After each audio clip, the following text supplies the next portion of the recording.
A stranger's kindness changed my life. It was the coldest winter I had ever felt, the kind that gnawed at your bones, that made you feel like even the air had turned against you. I sat on a park bench, hugging myself, my thin jacket useless against the bitter wind. My stomach churned with hunger, but it was the weight in my chest that hurt the most, the suffocating hopelessness that had settled in long before the cold had.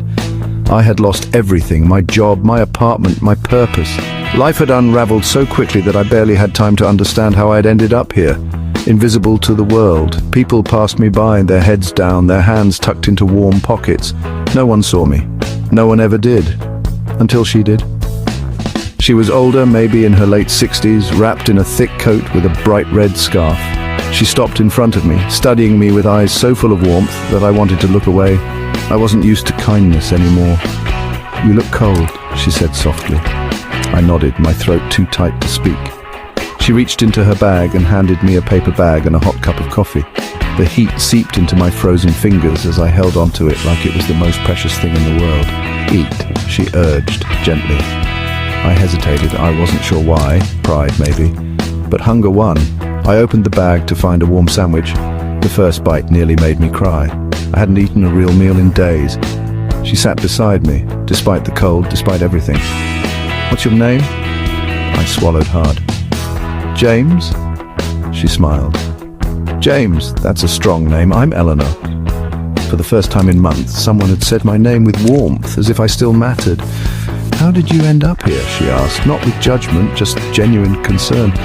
I hesitated, but found myself telling her the truth. How I had lost my job after the company downsized. How one missed rent payment led to another. How friends had drifted away, uncomfortable with my struggles. How I'd given up piece by piece until I had nowhere left to go. Eleanor listened. Really listened. She didn't interrupt. She didn't offer empty words. She just let me talk, and for the first time in a long time, I didn't feel invisible. When I finished, she reached into her purse and pulled out a card.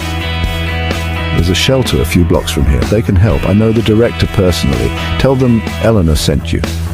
My hands trembled as I took the card. "Why are you helping me?" She smiled, but her eyes held something deeper. "Because once someone helped me when I thought all hope was lost, and because kindness should never be rare."